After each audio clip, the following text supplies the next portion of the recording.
What's up, everybody? Hey, Tom Laird here, host of the Advice from a Call Center Geek podcast and founder of Expivia. For exceptional contact center outsourcing, trust Expivia. We're fully AI-driven, as all of you know, and can handle voice, email, chat, and all of your digital channels.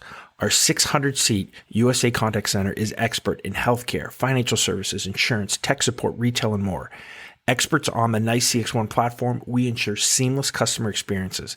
DM me or visit expiviausa.com for more. This is Advice from a Call Center Geek, a weekly podcast with a focus on all things call center. We'll cover it all from call center operations, hiring, culture, technology, and education. We're here to give you actionable items to improve the quality of yours and your customers' experience. This is an evolving industry with creative minds and ambitious people like this guy. Not only is his passion call center operations, but he's our host. He's the CEO of Expivia Interaction Marketing Group and the Call Center Geek himself, Tom Laird. Hi, everybody, and welcome back to Advice from a Call Center Geek. I have a story for all of you today. Hopefully, you can kind of learn from, kind of what we've done. And I think that this should be an interesting podcast for a lot of you out there. And hopefully it's a little eye-opening. But anyway, let's get to the pre-stuff. So again, welcome back, everybody, to Advice from a Call Center Geek. If you have not been here, The Geek is a call center and contact center podcast. We try to give you some actionable items that you can take back into your call center, improve the overall quality of your center, improve the agents, have a little bit of fun doing it, and hopefully, the main reason that we're all here is to improve the customer experience. My name is Tom Laird. I am the CEO of Expivia Interaction Marketing, and that's kind of who is presenting and as the main sponsor of the podcast. Expivia is a 500-seat call center outsourcer located here in northwestern Pennsylvania. All right, so interesting story that I wanted to kind of relay to everyone.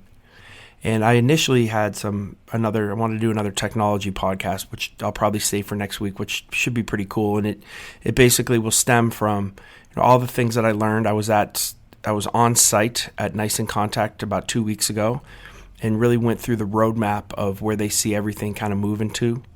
So we talked, I know, a lot about the AI piece in the last podcast, but wanted to get to some of the other kind of really cool things that are happening in the industry and what you should be looking at to kind of stay ahead of the curve from a technology standpoint. But something happened over the weekend that kind of preempted this, and I think it's important, and I don't know why I haven't done a podcast on this, but it's really the importance, and we're going to discuss the importance of really monitoring your digital channels, right? So when I say digital channels and your digital assets, meaning Facebook, Twitter, Instagram, moving to the newer platforms that kind of quote unquote the kids are on now, right? And then normally when the kids are on something, if that has staying power, it's going to evolve into something that a business can use.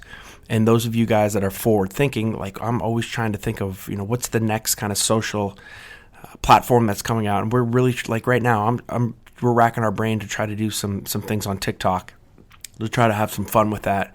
And I'm not sure if that's more of a company engagement, right? Kind of an employee engagement platform, like kind of how we use Facebook, or if that's kind of a sales platform or a marketing platform from a B2B standpoint. So we're still kind of hashing that stuff out, and I think the industry is trying to think that through as well. But anyway, a lot of you right now do customer service, and you say you're omni-channel, and meaning that you deal with voice, you deal with email, you deal with chat, right? Maybe you do a little bit of checking your SMS, or maybe you have somebody look at a Facebook page every once in a while. But the cool thing about being a BPO, like us, being an outsourcer, is that a lot of forward-thinking companies, and even the younger companies, they started their service on digital channels, right? So maybe they didn't have the money to do voice, but what they did is they had a Facebook page, and they put all of their money and all of that into their Facebook page to really handle the support. And they trained their customers that, if you want to talk to us, you go on Facebook. So we're starting to see that. So now in the RFPs that we have, and the cool thing, you see the evolution of the RFP right? Or what customers are wanting for that really correlates to where the industry is going. So before it was, hey, we're just doing customer service. We need voice. And then it turned into, hey, we need voice. And, do you guys do email too? And then it was, hey, this chat thing's pretty cool. We need to do voice, email, and chat. All right. And then so everybody started seeing that, and we started to make that omni-channel, and we started to make all of those things kind of integrate together. Well, now the next kind of platform, the next stage that we need to walk across is the digital channels. And that is making sure that we are integrating Facebook, Twitter, Instagram. There's a ton of them, WhatsApp, WeChat, all those things. And how do you make sure that you're focusing on those channels just as much as you're focusing on your voice, your chat, and your email? And a lot of you aren't yet. And again, we're starting to see, though, the evolution of that. And I'm going to give you an example here that hopefully this scares you a little bit. But this is actually something that happened not to a client, but to us personally, to our Expivia Facebook page over the weekend. So this is over the weekend, again, to just for those of you who may be listening to this weeks after it's been recorded, we're talking about this is the weekend between Black Friday and Cyber Monday. This happened on the Saturday going into Sunday at about 3 o'clock in the morning. So obviously at Expivia, we are 24/7. So we have reps that are here at all times. We are monitoring for clients a lot of different social channels. In Contact is, as you guys know, is our telephony platform for some of our forward-thinking clients that have a huge social media presence. We have been able to integrate that, so it's just like another channel, right? So again, if a voice call comes in, or an email call comes in, or a chat comes in, or a Facebook post comes in, or a Facebook question, or something comes on Twitter, we can handle that exactly like we would any other channel. So we're doing that. And then, we're also monitoring for some other clients that maybe we don't have that in, but we're listening, all across the internet on some different platforms to make sure that when a company's name gets mentioned, that we're there to either respond to it, not respond to it, but at least we understand, we know about it. So we do have all these different type of listening and response platforms in place, because social media can be awesome and it can be the scariest thing ever. And I'm going to give you this scary example. So again, happened Saturday night, 3:30 in the morning. Luckily, our reps that are here monitoring our internal Facebook page along with other clients, it's not just, they're not just singly looking at Expivia's Facebook page, but it's part of the everything that they're looking at. I get a call at 3:30 in the morning. As I'm getting this call at 3:30 in the morning, my phone is blowing up with notification after notification. Just brr, brr, brr, brr, brr, brr, brr, brr. Right? So I wake up, get a call from our rep that's here monitoring everything, saying, hey, Tom, looks like our Facebook page is under attack. We got people that are posting things, that are doing reviews, that are giving us 0 reviews. You might want to take a look at this. Tell me how you want to respond. We have our protocols, but I know that this is the Expivia baby, so we're gonna kind of leave this in your hands and let me know how you want to do this. So, of course, I look on my phone, and there's, as of about 3:40, there's about 200 people who have gone onto the Expivia website or Facebook page and posted negative reviews.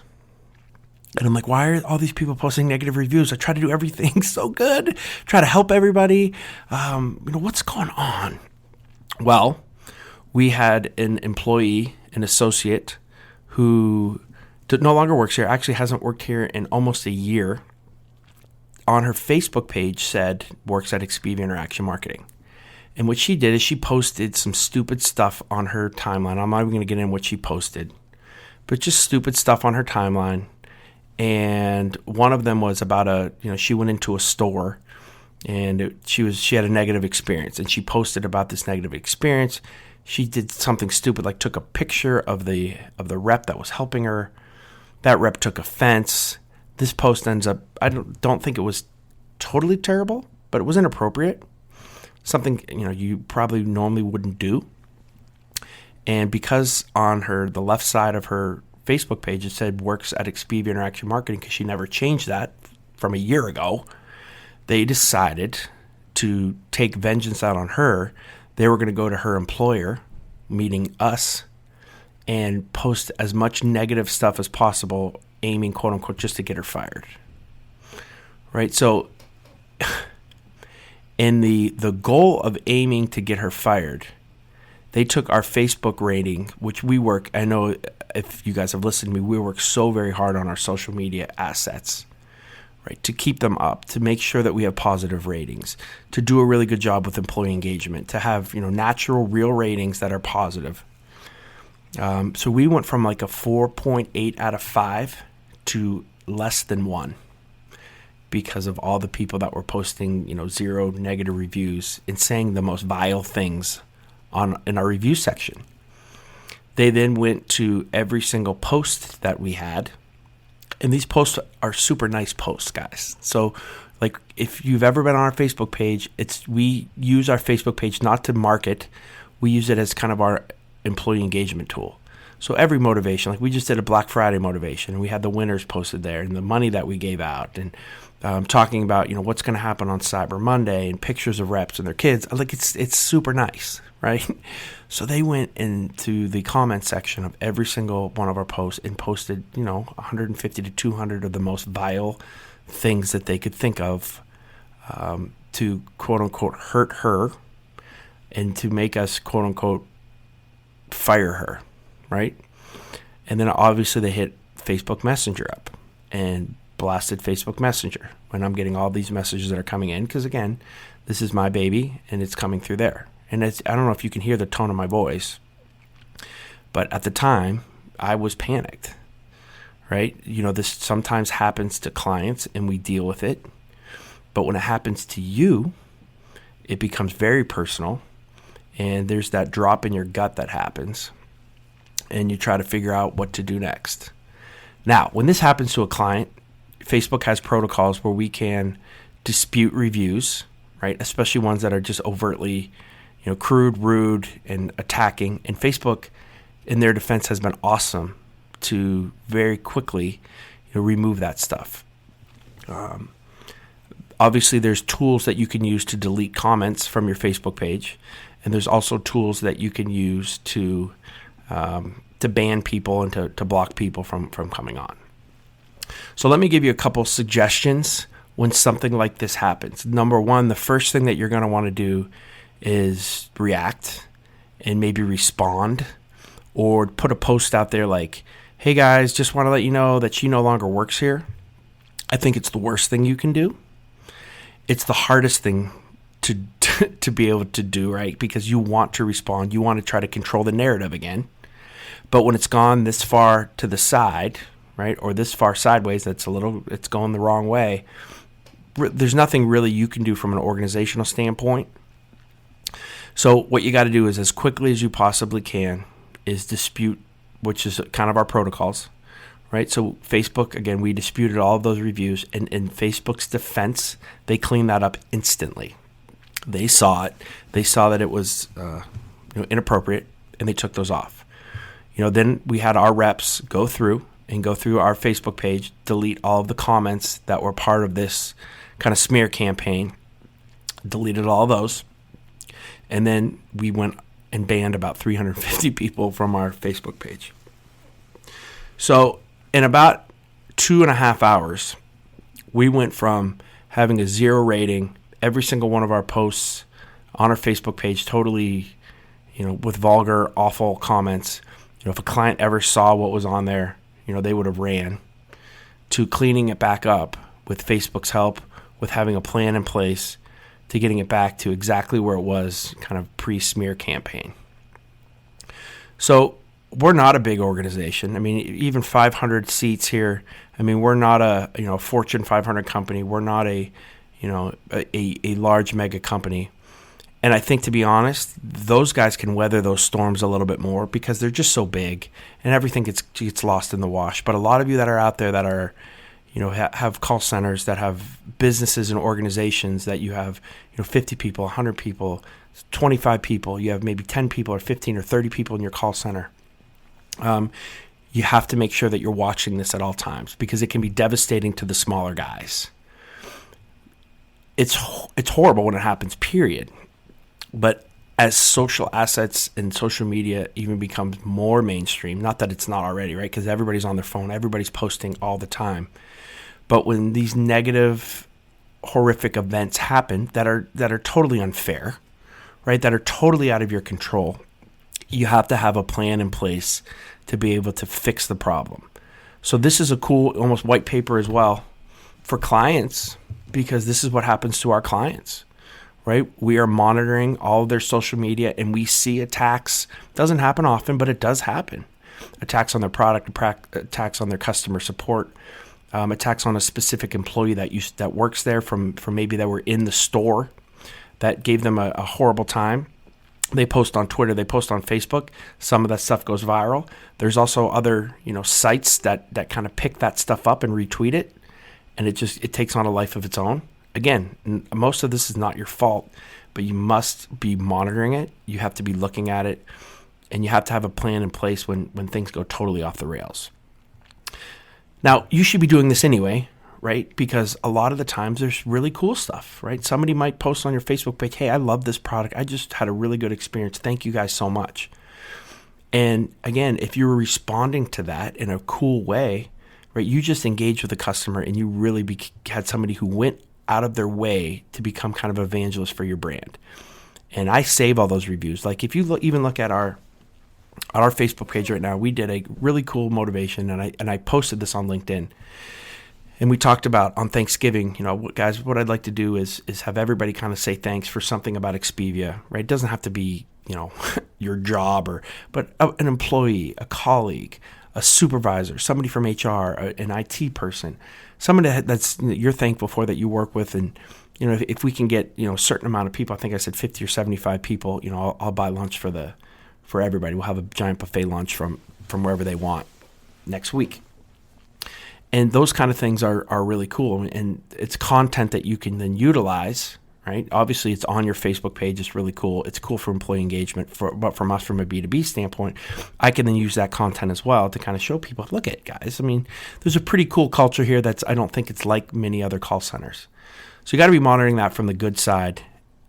You have to be responding to your customers and the channels that they want to respond to. Don't force them to a specific channel. Open yourself up to the digital side. If you have any questions or issues with this, contact me. Ask me. I'm an open book. I've had a lot of people ask a lot of questions on some of this stuff. I love it. I just like helping.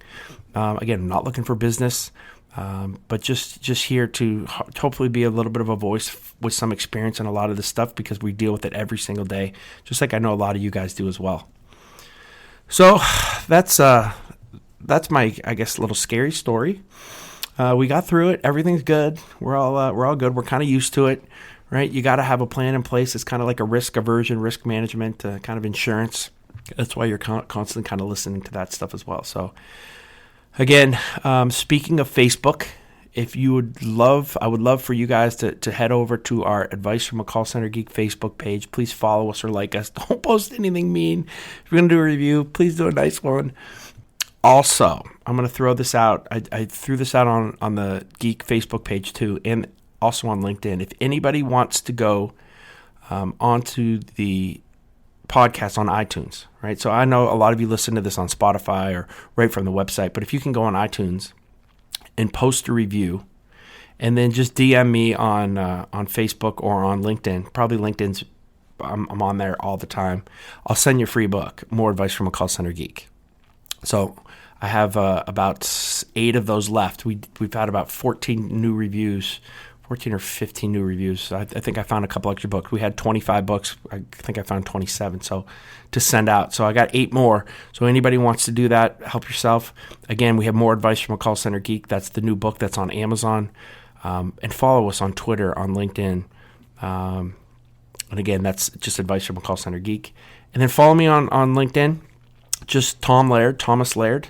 Again, CEO of Expivia Interaction Marketing. I post a lot of stuff on there, and that's probably my main focus on the social side. So, all right, guys, have an awesome week. Have an awesome first week of December, and we will talk to you here as the holiday draws near. Bye.